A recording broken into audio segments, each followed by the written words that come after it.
right. So, yeah, so as Mike said, I'm going to sort of say both, like, what's happening now with Haiti. As Mike has said, we learned so much doing the piloting, and it was great to have been so involved in that, because having to lead it in Haiti, I mean, I think there's one thing that we learned through this process is that every single assessment is always going to be, everything's going to be different every time. How far you're trying to go, what the geographical challenges are, what the knowledge of your staff is, how many cars you have available, everything has an impact on the scope of your assessment. So Lili and I initially struggled with and how long does it take? Well, what are you trying to do exactly? You know, how many people do you have on your team? How many cars do you have? How hard is it to get from point A to point B? And so, you know, Mike's absolutely right. The piloting became a real challenge, and just getting them all set up in that. But like I said, I'm going to tell you about the next phase. And I'm going to start with Haiti. I'm breaking from my own script here. So I was in Jordan. Actually, I won't break from my own script. We've had 4 trainings to date. The first 2 trainings were in Washington and London, and it was really a hand-picked group of people because we wanted to make sure that the training, knowing how much information is in that book, we wanted to make sure that the trainings really got across the most important bits of it. We were training people who were going to be able to lead Emma. So here's your book, here's your plane ticket, go. Right? That's what we were looking for. And so the London and Washington group were hand-picked people who were likely to be those with the book and the plane ticket, you know, stepping on the ground going, okay, who's my team? And we had to make sure that the training covered all of those important issues. And we did make a couple of tweaks, but one of the things that we learned was, thanks to the help of Tony Dines, who helped us design the training overall, we actually got it really close to right the first time. So that was good. Although Miles, who was in the very, very first one, will be pleased to know we got more market emphasis the second time around in Washington. So in January and February of this year, we rolled out the finalized training in Jordan and in Bali. We had, this was a more open group. Basically, anybody whose organization felt that they were, you know, leadership quality and the type of person who was going to be able to go out and lead, everyone was welcome. We combined the trainings with the cash CALP training that is available now. And we did that because we recognized that Emma might lead to us wanting to doing cash programs. We also recognize it might not, and so being able to understand that distinction, we thought it was good to have folks first going to an Emma course and then going to a cash, and being able to recognize whatever your assessment says, it may or may not result in cash. And we also combined it with the SEEP minimum standards for economic recovery in crises, which is basically like a sphere manual, companion module for economic programs. So we actually had 2 weeks of solid training, boom, boom, boom, one right after the other, but they were all very, very linked. And so there is going to be, well, I'll talk about what's going to happen with future trainings in a minute. So here I am in Jordan, being the resource person on the training, and Haiti hit January 12th, as you probably know, which was 4 days before I got on the plane to go to Jordan, and I have people going, I think we're going to need to do an Emma in Jordan, in Haiti. Who do you have? So all day long I'm doing Emma, and all evening long I'm still doing Emma, trying to work with Lili to put together who was our Haiti team on the ground. And we were very, very lucky in the end that organizations really came together. It was a multi-agency Emma team at the end. We had 11 agencies represented, 18 people.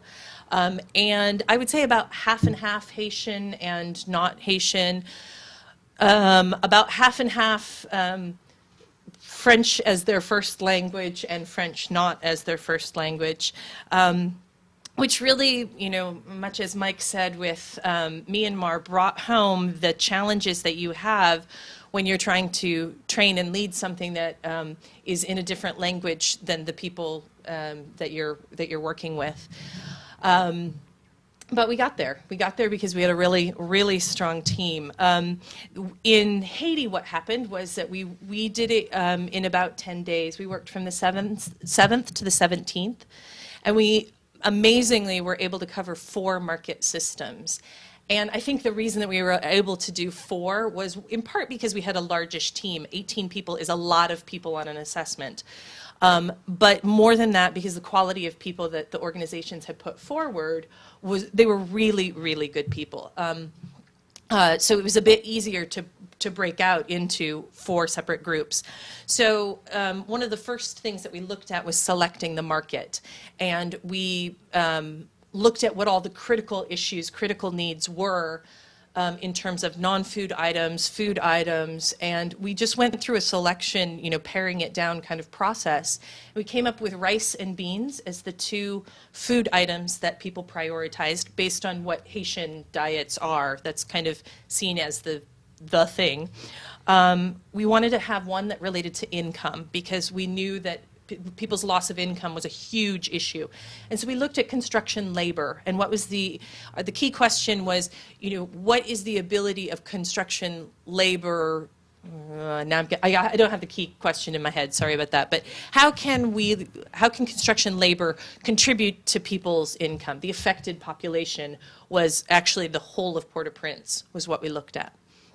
So we had an income one, which was connected, in fact, to our shelter material one, which we started out with shelter materials and obviously had to decide, was it cement, was it sand, was it ended up being corrugated iron sheeting, CGI. You've all seen it in Africa, the roofing that goes like this. Because that is a piece, an integral piece of transitional shelters, which we knew were going to be the next step. And so to talk briefly about the challenges we faced, obviously language was one of them. My French was rusty when I got there. It's better now, having practiced with it for every day for hours. The other big challenge was time. During the time that we were there, I had truly underestimated the amount of time that you sit in traffic in Port-au-Prince. The traffic there is so bad that I never could have expected that we would spend 3 or 4 hours in traffic on any given day. Meaning, you may have enough cars, but they're all sitting in traffic. They're not out there talking to people with warehouses and farmers and so on. And we had 3 days of mourning declared during the middle of the assessment, which also gave us less time. That said, I could tell that it worked, that the teams were really, they got it. It was working for the teams because even on the day of the presentation to, the whole world, the donors and all the agencies and whoever was willing to come, we had 97 people show up on the day of the presentation. But on that day, I still had teams coming to me going, okay, I just need 5 more minutes for my slide, because last night we went out and we talked to a couple more people, and I just got a little bit more information. Do you really need the final report today? Because if I could get it to you tomorrow. They were in their stride. They were getting it, and they were recognizing what they still wanted to get more of. I think there was a challenge of getting comfortable with how much information you can gather in what period of time. What we're getting is not statistically significant information about people's drop in household income. It's a range. It looks like it's about this much, but what we're getting is information that allows you to make a decision. How big of a priority is this in the scope of everything else that's going on? So it's not, a 62.3 drop in income across households. It's roughly 60 to 70%. But that's enough. If you're writing a proposal, or if a donor is making a decision about how much money to put towards a certain sector, that's enough to give you a sense of importance. And that's what Emma does. I mean, household economy analysis, HEA, I never get acronyms right. HEA is much better at giving more detailed information, and we always have said that that's what you should do when you have the time. Emma is for when you don't have the time. So very briefly, you're very welcome to, of course, read the 4 EMA reports that have come out. They're in a variety of places, including One Response and on the EMA D groups. And Mike, where else are they? Here, they're on the. Sorry, there was a backdrop to you. Oh, fabulous. They're on the EMA website. Yep. So they're there. But very briefly, because I know people are going to ask eventually, with beans, we learned that because of the work that was done after the last hurricane, beans look pretty good. If they are included in the food packages, the food distributions, as long as it's local purchase, there's probably close to enough already available in country, roughly. Rice was also looked at, as I said, prior to the earthquake.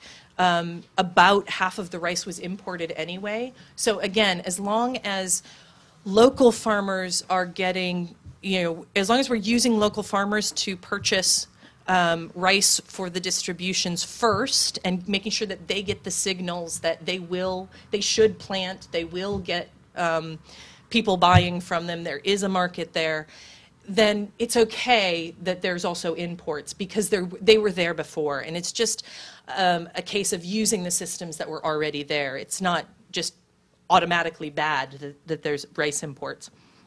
On labor, unfortunately, we learned that if Haitians are going to get the benefit of the increase in construction that's going to happen, we're going to have to train about 100,000 people as soon as possible. Because even prior to the earthquake, engineers, there was a problem with skilled labor. Engineers would come out of the university with kind of 60 to 70% of the skills that they needed. And even though the government has done some really good things about trying to upgrade the curricula and things like that, all 4 main universities that were known for graduating engineers and a number of vocational schools were destroyed. So there is a huge space for temporary NGO presence in the training sector, ideally coordinated with rebuilding the institutions that should normally do that. But it's actually probably more than 100,000 people need to be trained at all skill levels, really, from engineers down to the lowest skilled. So a lot of work to do there. And the corrugated iron sheeting was one of the places. It wasn't only, we also learned this looking at the rice, but warehousing is going to be a big issue. And I know that this is one that, in fact, folks who are still on the ground after Emma are looking further into the warehousing issue. But we started hearing stories like an NGO came and bought all of my construction supplies, but they left it in my warehouse, so I can't bring in more because it's still sitting there.